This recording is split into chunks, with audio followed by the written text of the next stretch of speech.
Bon, monsieur le rabbin, c'est à vous. Boker Tov, messieurs. Amar Rabbi Yudan. Yudan.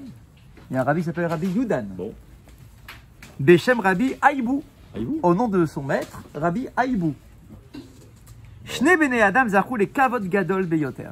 Il y a dans notre histoire, dans l'histoire biblique, deux individus qui ont eu le droit d'avoir un kavod exceptionnel, un kavod de dingue. Qui sont ces deux individus? Premièrement, Yitro, et deuxièmement, Yaakov. Voilà les deux personnages qui ont eu un kavod. Yaakov. Il n'y a pas eu mieux dans l'histoire. Alors, Yitro. Yitro et Yaakov. Yitro, comment est-ce qu'on voit déjà pour Yitro? Parce que c'est la partie de la semaine. Kacher ou Ophia ben Midbar Sinaï livgosh et Rotno Moshe. Lorsqu'il est arrivé au pied du mont Sinaï pour aller à la rencontre de Moshe, d'accord, il était resté à Midian, je vous rappelle. Donc Yitro prend la décision de se convertir et il va rejoindre des enfants d'Israël dans le désert. Yatsa Moshe Likrato. Qui vient à sa rencontre? Qui vient à sa rencontre? Moshe Rabbeinu. Veka Sheramani Goler Lemakom Esuya, Miro Eoto Yotse Veno Yotse. Et si Moshe il est sorti de sa tente pour aller accueillir son beau-père Yitro, toi tu as déjà vu que le chef du peuple il sort et que son second ne le suit pas? Donc quand Moshe est sorti, Aaron, il a vu que Moshe il sort, il dit je sais pas ce qui se passe, je vais voir ce qui se passe. Ouais. Il va avec lui. Quand Aaron est sorti, les enfants d'Aaron qui ont vu leur père sortir, ils se sont dit qu'est-ce qui se passe, pourquoi ils sortent? Ils sont sortis. Quand les enfants de Aaron ils sont sortis, quand les enfants d'Aaron ils sont sortis, les Ékénim, les 70 anciens, ils ont vu que les enfants d'Aaron ils sont sortis, ils ont dit qu'est-ce qui se passe, pourquoi ils sortent? Ils ont sorti. Quand les 70 anciens ils ont vu, ils sont sortis, les enfants d'Israël qui ont vu que Moshe, Aaron, les enfants d'Aaron sont tous sortis, tout le monde est sorti. Donc du coup, donc du coup, un kavod incroyable. Le peuple d'Israël a été accueillir Yitro. Et donc nos maîtres nous disent, voilà déjà le premier exemple où un homme, Yitro, a eu un kavod exceptionnel. Le peuple va à la rencontre de Yitro et dans le peuple il y a quand même Moshe Rabbeinu tout de même. Et Aaron, il ne voulait pas ce kavod. Non, c'est la différence de tous les kavods d'aujourd'hui. Là ici c'est dans le sens positif que c'est présenté. Hein. C'est pas qu'il cherchait le kavod Yitro. Yitro au contraire, hein, il a tout abandonné. Donc au moins il cherchait absolument pas le kavod, hein, parce que abandonner l'idolâtrie quand tu es le chef des idolâtres, que tu as le respect de tout le monde de la région, d'accord. Donc Yitro ne cherchait pas le kavod, il a tout abandonné. Et Akadosh Baruch Hu, au contraire, lui donne le kavod qu'il a perdu. D'accord, les Shem Shamaïm. D'accord, donc ça c'est magnifique. Deuxième exemple, le deuxième qui a eu un kavod incroyable, c'est Yaakov. Quel moment? À quel moment? Eh ben, quand Yaakov arrive en Égypte, Yosef est sorti à la rencontre de son père Yaakov. On est bien d'accord? Bien. Et là, exactement le même raisonnement. Si le vice-pharaon il sort pour aller rencontrer quelqu'un, alors tous les conseillers du vice-pharaon l'ont suivi. Si les conseillers du vice-pharaon sont sortis, alors du coup tous les... Et en fait on nous dit que l'ensemble du peuple égyptien, effectivement, a été à la rencontre de Yaakov. Bien. Une fois qu'on a dit ça, ça c'est l'enseignement de base. Maintenant on réfléchit. Restons sur Yitro maintenant, revenons sur Yitro, puisque c'est le sujet de la paracha. Yefchar leitalem mitofa'a merateket bimiuchad. Il faut quand même qu'on se concentre sur cette histoire avec Yitro. Yitro fia be midbar Sinaï imbito tzipora. Est-ce que Yitro vient seul? Il vient pas seul. Il vient avec Tzipora, la femme de Moshe. La femme de Moshe qui était restée à Midian, je vous rappelle, hein, quand Moshe a été libéré des enfants d'Israël. Il avait pris au début sa femme et ses enfants, mais son frère a dit, t'es fou? T'es fou ou quoi? Tu viens chez nous, on est tous des esclaves, on est en train de souffrir la mort et tout. T'amènes ta femme et tes enfants. Renvoie-les à Midian tranquillement. Toi, tu viens, ok, mais laisse tes enfants et ta femme en dehors de l'histoire. Donc, Tzipora, la femme de Moshe, et ses enfants étaient restés à Midian. D'accord? Donc là, maintenant, tu as Yitro qui se convertit, qui vient au sein du peuple d'Israël, mais il vient pas seul. Il dit, attends, je vais pas venir seul. Il y a la femme de Moshe qui est avec moi. Ça fait maintenant plus d'un an. Ça fait plus d'un an. Donc il y a la femme de Moshe qui est là, il y a les enfants de Moshe qui sont là. Allez hop, on y va tous, on fait les valises et on part tous. Donc on nous dit, Yitro il arrive rejoindre le peuple avec sa fille Tzipora, avec les deux enfants, Gershom et Eliezer qui étaient nés avant. Moshe l'ora ota mea sheitri leofia bivne Pharaon. Moshe ne les a pas vus depuis qu'il a été rencontré le pharaon, d'accord? Donc depuis plus d'1 an maintenant, qu'il n'a pas vu sa femme et ses enfants, d'accord? Ça, c'est vrai qu'on oublie cette histoire-là. Dis-moi, il y a quand même quelque chose qui s'est passé là, j'ai pas vu ma femme pendant 1 an, d'accord? Et voilà qu'on lui dit, Moshe, Yitro est en train de venir avec ta femme et tes 2 enfants. Baruch Hashem. Maintenant, qu'est-ce qu'on nous dit dans le texte?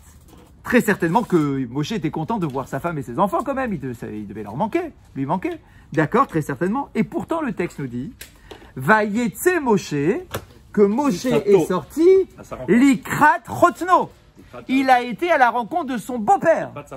Sous-entendu, il n'est pas parti motivé par le plaisir de voir sa femme et ses enfants, il est parti à la rencontre de son beau-père. Si on le spécifie dans le texte, d'accord, c'est que dans sa kavana, même si vous allez dire oui, mais en allant voir son beau-père, il va forcément voir sa femme.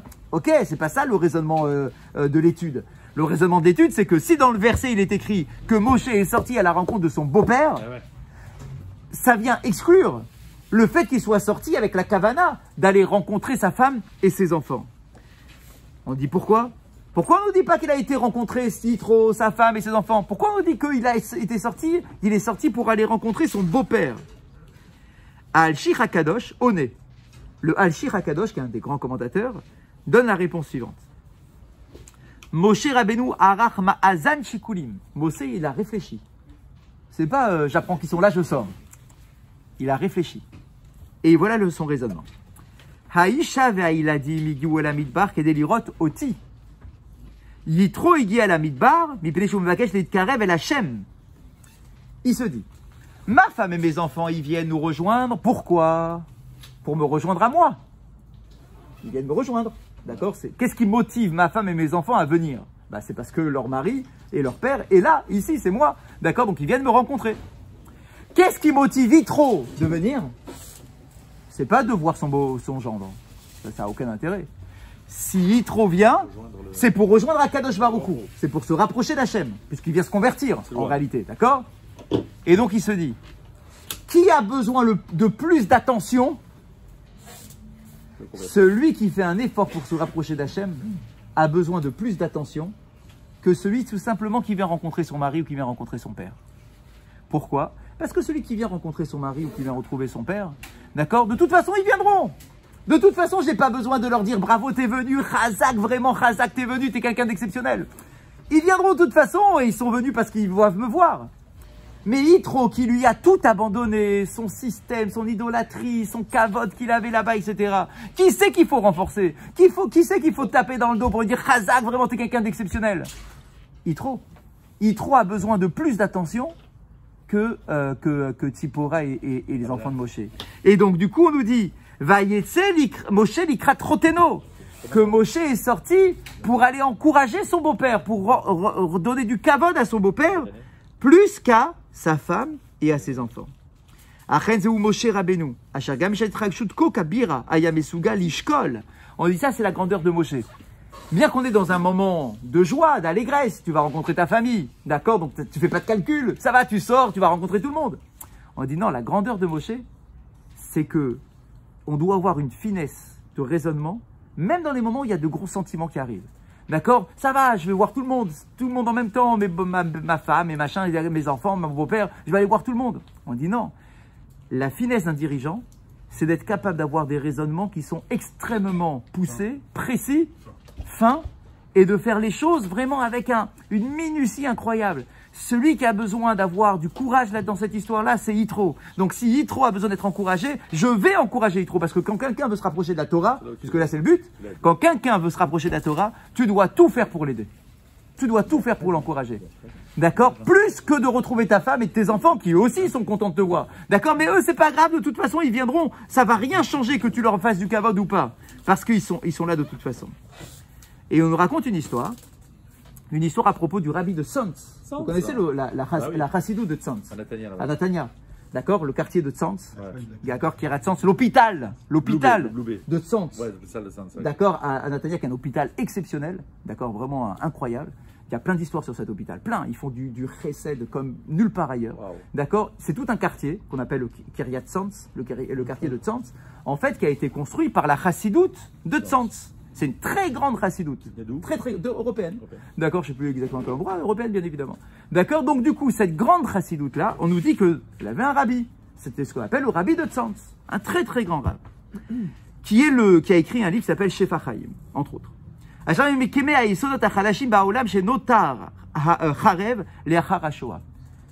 Comme dans beaucoup de chassidoutes, ils ont eu une responsabilité incroyable parce qu'ils ont passé la Shoah.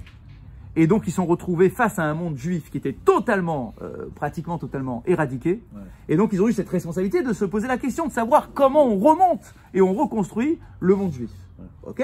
Beaucoup de chassidoutes se sont posé la question, beaucoup de systèmes de judaïsme se sont posés la question. Eh bien, là, dans la chassidoute de Tzantz, ils se sont aussi posé la question. Et ils ont beaucoup œuvré sur ça. Et il nous raconte l'histoire suivante. L'année après la guerre, le premier Kippour après la Seconde Guerre mondiale. Sha'a Rabbi Machane Pelitim. On dit que le rabbi était avec ses disciples et il a été rendre visite pour encourager un camp de rescapés de la Shoah. Itratchut Gedola a fait Fa'oto, que j'ai connu la tête les bêtes à Knesset. Et il y a un moment, donc il était vraiment resté avec eux et il voulait faire Kippour avec eux. Et il y avait une petite synagogue. Et il y avait un moment donc où la journée se terminait, c'était bientôt Kippour, et donc il dit pas où.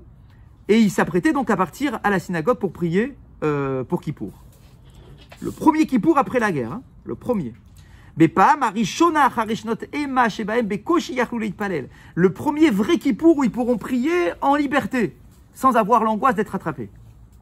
Rabbi Kasaf Leitpalel, Kemo Shekol Kachahav, donc le rabbi devait se préparer pour prier, parce que vous pouvez imaginer, un rabbi d'Achassidut, c'est des rabbis originels, d'accord, des cavanotes incroyables, mais on ne se prépare pas quand Kippour commence, ils se préparent avant Kippour, c'est-à-dire plusieurs heures avant le début de Kippour, déjà ils sont dans un autre monde, dans une autre dimension, et donc il était sur le point d'aller se préparer pour se détacher, on va dire, du monde matériel, pour prier, se préparer pour Kippour. Beomdo ala miftan, nigesha elav nahara umlala. Et au moment donc où il s'apprêtait à aller se préparer pour Kippour, c'est une préparation personnelle très importante, il y a une jeune fille, Umlala, malheureuse,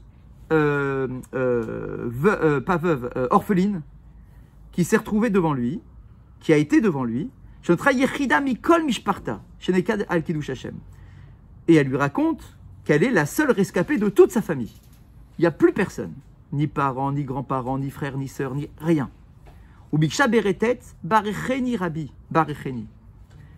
Et c'était juste avant Kippour. Elle dit, écoute, normalement à Kippour, c'est les parents qui nous font une bénédiction. Moi, j'ai plus de parents, j'ai plus rien. Tu es toi le rabbi, tu es l'homme de Torah qui représente Akadosh Baruch Hu. Je t'en prie, s'il te plaît, fais-moi une bracha avant Kippour. Parce que tous les ans, d'habitude, c'est mon père qui me fait une bracha. Et là, ici, tout le monde est mort. Alors, s'il te plaît, fais-moi la bracha. Rabbi Yakar, Ana Male et Mekomo Barcheni. S'il te plaît, cher Rabbi, remplace mon père, remplace mes parents et fais-moi une bracha. Un Rabbi Nahanamiyad, bien évidemment, le Rabbi s'arrête au lieu d'aller se préparer. Tout de suite, bien évidemment, il fait une bracha à cette malheureuse.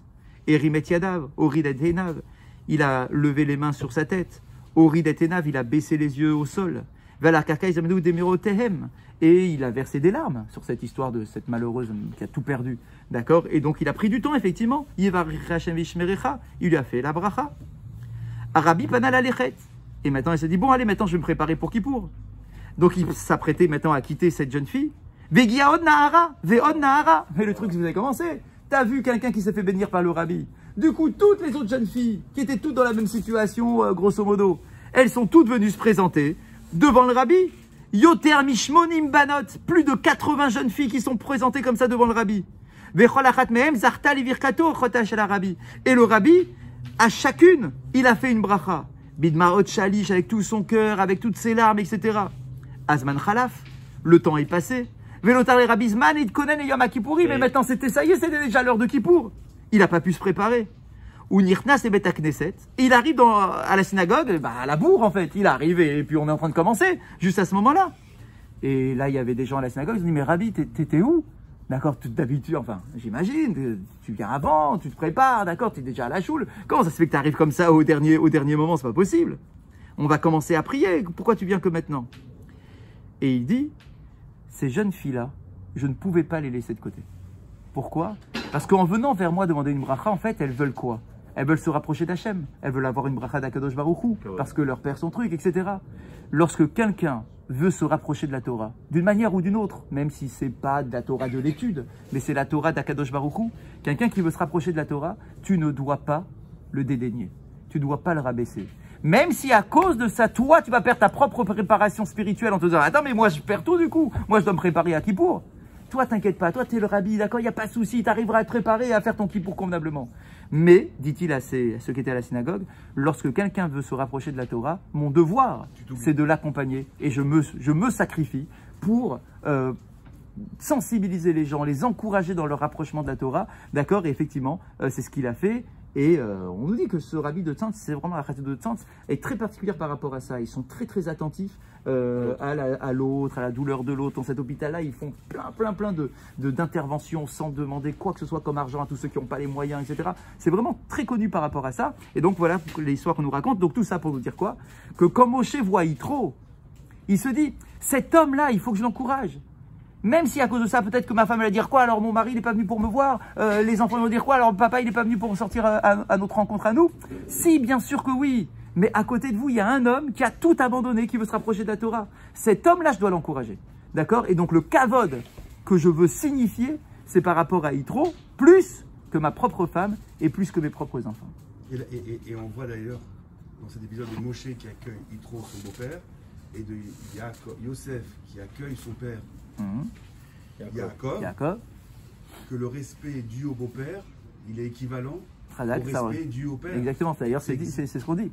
On dit, t'as vu, c'est que son beau-père, et pourtant il est venu, et il a fait du kavod, et il a écouté, l'autre il lui a donné tes conseils, on dirait que c'était le Dieu sur terre, d'accord? C'est effectivement le devoir qu'on a vis-à-vis de nos beaux-parents. Halakha du jour. On est toujours, alors on a fini l'halachot sur tout Bishvat, on revient sur les halachot qu'on avait commencé avant, sur la Brit Mila, vous vous rappelez, on en était là. Exact. Alors, Binyan Aben avait fini, on avait commencé Brit Mila. Alors là, il reprend donc en disant Yesh le Adam, le Chazer Achara Sandak Ayoter Tov. Ah, le choix du Sandak. Ah, papa, les familles sont déchirées pour ça. Jamais aucune histoire. Le choix du Sandak, qui est ingérable, exactement. Celui qui doit tenir le bébé au moment de la Brit Mila. Et nous dit, la halakha nous dit, tu dois choisir le Sandak, qui est le plus tzaddik que tu puisses connaître autour de toi. Ça aussi. C'est le tzaddik que tu dois prendre. T'as un rave, un machin, c'est lui que tu prends. Ou matinu kamat et amim lekar. Il y a plusieurs raisons. Yeshekadou. Je connais chez Eliyahu Malachaberit, Yavo Veyeshev Etzlo, Al-Kadereta Bishat Amila. Parce que Eliyahu Hanavi, il vient. D'accord? Tu crois qu'Eliyahu Hanavi, il va rester si assis sur la chaise? Il y a un rigolo. Tu rigoles ou quoi? Dis-moi, ma chaise, je la laisse qu'un tzaddik. D'accord? C'est la première raison. C'est pas une raison valable. Ah, Razak, c'est que des raisons. Il n'y a rien de raison valable. Tu crois qu'Eliyahu Hanavi, il va repartir? Ok, c'est des raisons spirituelles. Exactement.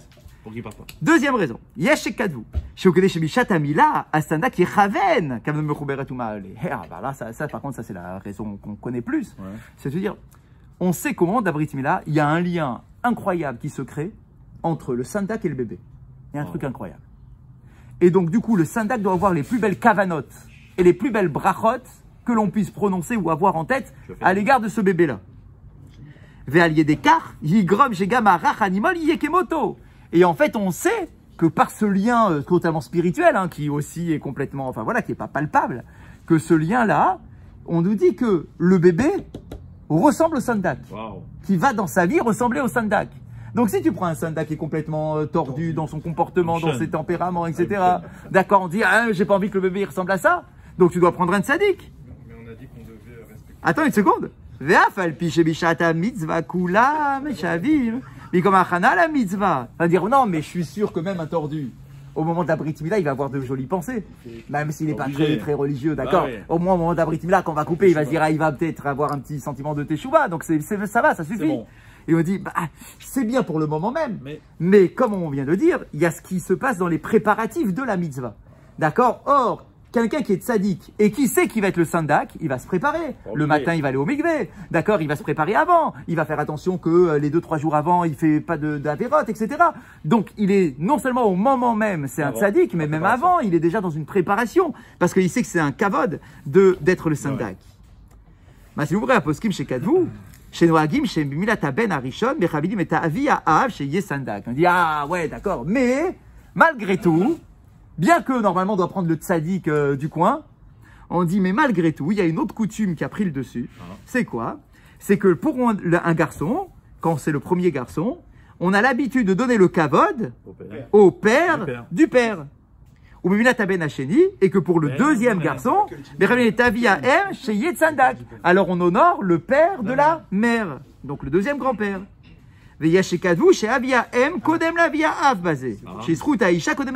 Certains écrivent, mais c'est pas ce qu'on a l'habitude de faire, certains écrivent que c'est l'inverse. Ça veut dire que pour le premier, c'est le beau-père, enfin c'est le père de la mère. Le grand-mère maternelle. D'accord, c'est incroyable. D'accord, ça veut dire que c'est pas ce qu'on a l'habitude de faire nous tous. En général, c'est exactement. En général, c'est le grand-père paternel en général le premier. D'accord. Il nous dit. C'est pas d'halakha. C'est des coutumes. D'accord, c'est pas de l'halakha à se déchirer. D'accord. Mais effectivement. Donc on nous dit. Certains disent que ça doit être le grand-père maternel pour le premier. Alors attends, je vois s'il donne la source. Je sais pas. 62. Sefer Vaikra Lana. Vayen Sham Shekatav. Shesavach Ubazé. Al Sham Uchazal. Eshet Mizarat Techil. Ah. Certains nous disent parce que quand tu as un enfant, un garçon, c'est par le mérite de la mère. Bon. Et donc du coup, si c'est par le mérite de sa mère, tu dois... C'est la Gemara. Pour la Gemara. D'accord. Ce qui nous dit que du coup, si c'est par le mérite de la mère, du coup, tu dois honorer le grand-père maternel, puisque c'est par son mérite que tu as eu un garçon. Bon, mais il n'a pas donné de nom de celui qui pense ça. Mais en tout cas, c'est pas en général, effectivement, ce qui est retenu. Yesh Noagim, le'achin shnei kisawet. Certains ont l'habitude de préparer 2 chaises. Pour les 2 beaux-pères. Et Khajouki c'est chez Eliyahu, j'ai chez Alav Yoshev à Sandak. Alors il nous dit non. Les 2 chaises, c'est pas pour éviter. Enfin, c'est pour les 2 beaux-pères, c'est quoique en Israël. Non, il faut. En Israël. Eliyahu. En Israël. Non, il parle d'autre chose. En Israël, ils ont fait, et je les ai vus de mes propres yeux, une chaise double. Ah ouais, c'est marrant ça. Où les 2 grands-pères s'asseyent. Et tu mets où le bébé au milieu? Tu mets le bébé au début de la Brit Mila sur l'un des grands-pères. Et quand tu fais la nomination, tu récupères le bébé, tu le mets sur le grand-père. D'accord, c'est pas mal ça aussi. C'est bien, mais c'est pour éviter les disputes. Parce que normalement, la tradition, c'est qu'il n'y a pas de dispute à avoir, quoi. C'est le grand-père, point, et le deuxième grand-père, le deuxième. Point. Même avec mais avec une seule chaise, simplement il se lève. Ah oui, ça, ça aussi c'est fréquent. Au moment du coupage, ça reste quand même le père du père. Mais il n'empêche qu'il y a bien un qui tient quand on coupe. Ça, on ne peut pas tenir les 2, a priori. D'accord, donc du coup, mais c'est vrai qu'il y en a aussi où tu t'assois quand il n'y a qu'une seule place, ensuite tu te lèves et il y a une deuxième personne qui vient s'asseoir, d'accord, c'est le sandak supplémentaire pour le kidouche, ça se fait beaucoup dans le monde Chabad. Yesh noagim lachin shnei kisaot, mais maintenant il nous dit, certains ont l'habitude de mettre 2 chaises, une chaise pour Eliyahu Hanavi et une deuxième chaise pour le sandak. Mais certains disent non, tu fais une chaise, mais avec 2 places, aussi pour Eliyahu Hanavi. Yesh possible chez Kadvou, chez Yesh Leader, chez Sandak, chez Val Kissé à Kadosh, chez Eliyahu Hanavi, Zachour Letov, et d'autres disent, il n'y a pas de souci. On l'a toujours fait comme ça d'ailleurs. Tu n'as pas besoin de mettre 2 chaises. Le Sandak s'assoit sur la chaise d'Eliyahu Hanavi. D'accord, c'est relativement récent de se dire, attends, mais Eliyahu Hanavi, où est-ce qu'il va s'asseoir si le Sandak il est déjà assis? Donc du coup, on met une deuxième chaise pour Eliyahu Hanavi. Mais il nous dit, t'inquiète pas, c'est pas plus terrible que ça. Dans beaucoup de communautés, notamment en Afrique du Nord, dans beaucoup de communautés, il y a toujours qu'une seule chaise. C'est la chaise d'Eliyahu Hanavi. D'accord, c'est la chaise d'Eliyahu Hanavi. Et le sandak, il a le kavod de s'asseoir sur la chaise d'Eliyahu Hanavi. Et que t'as pas, chez l'Eliyahu Hanavi. D'accord? Et que t'as pas besoin de lui mettre une deuxième, un tabouret à côté pour dire, ah tiens, le tabouret, c'est le tabouret d'Eliyahu Hanavi. D'accord? Du coup, elle sert plus rien. Ok. Donc, effectivement, c'est pas choquant non plus. D'accord? Il n'y a pas de quoi faire une révolution en disant, attention, il faut absolument mettre une deuxième chaise. Si c'est une tradition, d'accord, de se dire ça va, on peut avoir une seule chaise et que Bekavana, volontairement, on considère que le sandak est assis sur la chaise d'Eliyahu Hanavi. Il n'a pas donné le nom. Il n'a pas donné le nom.